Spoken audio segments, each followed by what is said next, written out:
Ezequiel 40. No 25º ano do exílio, no início do ano, no 10º dia do mês, no 14º ano depois da queda da cidade, naquele exato dia a mão do Senhor esteve sobre mim e ele me levou para lá. Em visões de Deus ele me levou a Israel e me pôs num monte muito alto, em cujo lado sul estavam alguns prédios que tinham a aparência de uma cidade.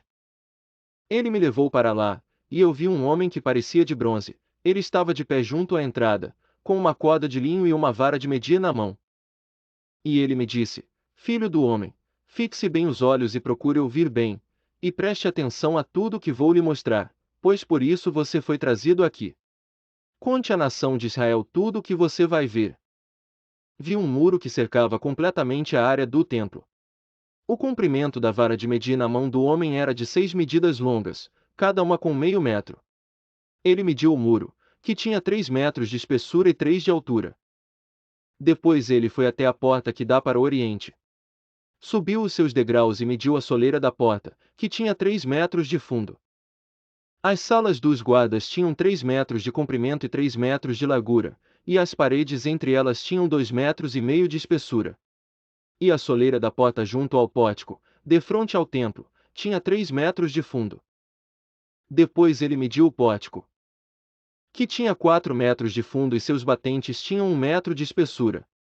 O pórtico estava voltado para o templo.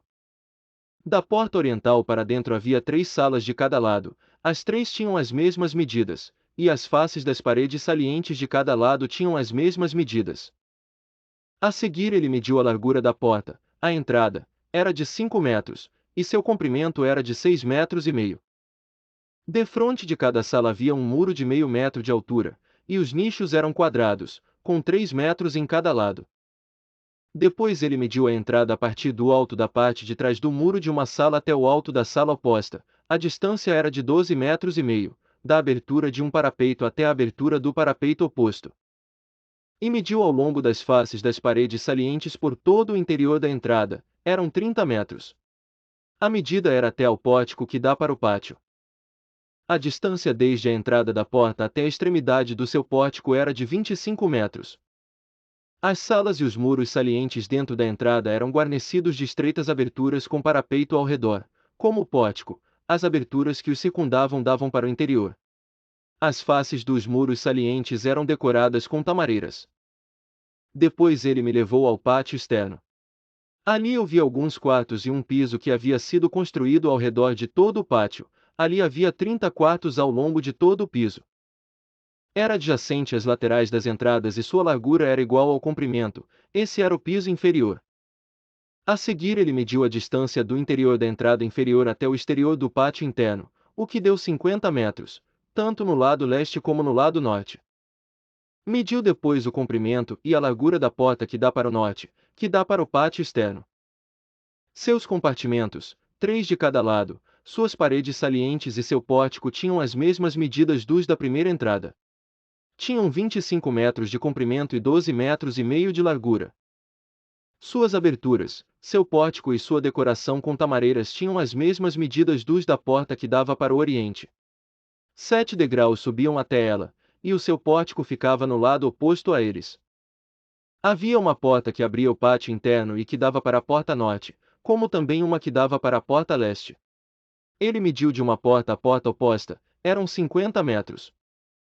Depois ele me levou para o lado sul, e eu vi uma porta que dava para o sul. Ele mediu seus batentes e seu pórtico, e eles tinham as mesmas medidas das outras portas. A entrada e o pórtico tinham aberturas estreitas ao seu redor, como as aberturas das outras. Tinham 25 metros de comprimento e 12,5 metros de largura. 7 degraus subiam até ela, e o seu pórtico ficava no lado oposto a eles. Havia uma decoração de tamareiras nas faces dos muros salientes em cada lado. O pátio interior também tinha uma porta que dava para o sul, e ele mediu desde essa porta até a porta externa no lado sul. Eram 50 metros. A seguir ele me levou ao pátio interno pela porta sul, e mediu a porta sul, e ela tinha as mesmas medidas das outras.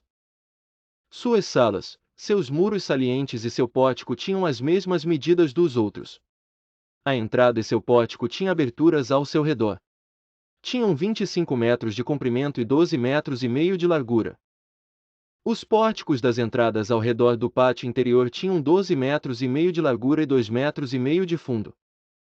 Seu pórtico dava para o pátio externo, tamareiras decoravam seus batentes, e 8 degraus subiam até ele. Depois ele me levou ao pátio interno no lado leste, e mediu a entrada, e ela tinha as mesmas medidas das outras. Suas salas, suas paredes salientes e seu pórtico tinham as mesmas medidas dos outros. A entrada e seu pórtico tinham aberturas ao seu redor. Tinham 25 metros de comprimento e 12,5 metros de largura. Seu pórtico dava para o pátio externo, tamareiras decoravam os batentes em cada lado, e 8 degraus subiam até ela. Depois ele me levou à porta norte e a mediu, e ela tinha as mesmas medidas das outras. Como também as suas salas, as suas paredes salientes e o seu pórtico, e tinha aberturas ao seu redor. Tinha 25 metros de comprimento e 12,5 metros de largura. Seu pórtico dava para o pátio externo, tamareiras decoravam os batentes em ambos os lados, e 8 degraus subiam até ela. Um quarto com sua entrada ficava junto do pórtico de cada uma das entradas internas, onde os holocaustos eram lavados. No pórtico da entrada havia 2 mesas de cada lado, em que os holocaustos, as ofertas pelo pecado e as ofertas pela culpa eram abatidos. Junto à parede externa do pórtico da entrada, perto dos degraus da porta norte, ficavam 2 mesas, e do outro lado dos degraus havia 2 mesas. Havia, pois, 4 mesas num lado da entrada e 4 no outro, onde os sacrifícios eram abatidos. Eram 8 mesas ao todo. Também havia 4 mesas de pedra lavrada para os holocaustos, cada uma com 75 centímetros de comprimento e de largura, e 50 centímetros de altura. Nelas eram colocados os utensílios para o abate dos holocaustos e dos outros sacrifícios. E ganchos de 2 pontas, cada um com 4 dedos de comprimento, estavam presos à parede, em toda a sua extensão.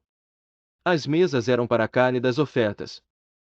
Fora da porta interna, dentro do pátio interno, havia 2 quartos, um ao lado da porta norte que dava para o sul, e outro ao lado da porta sul que dava para o norte. Ele me disse: o quarto que dá para o sul é para os sacerdotes encarregados do templo. E o quarto que dá para o norte é para os sacerdotes encarregados do altar. São eles os filhos de Zadoque, os únicos levitas que podem aproximar-se do Senhor para ministrarem diante dele. Depois ele mediu o pátio, era quadrado e tinha 50 metros de comprimento e 50 de largura. E o altar ficava em frente do templo. A seguir me levou ao pórtico do templo e mediu os batentes do pórtico, eles tinham 2,5 metros de largura em ambos os lados. A largura da entrada era de 7 metros, e suas paredes salientes tinham 1,5 metro de largura em cada lado. O pórtico tinha 10 metros de largura e 6 metros da frente aos fundos. O acesso a ele era por um lance de escadas, e havia 3 colunas em cada lado dos batentes.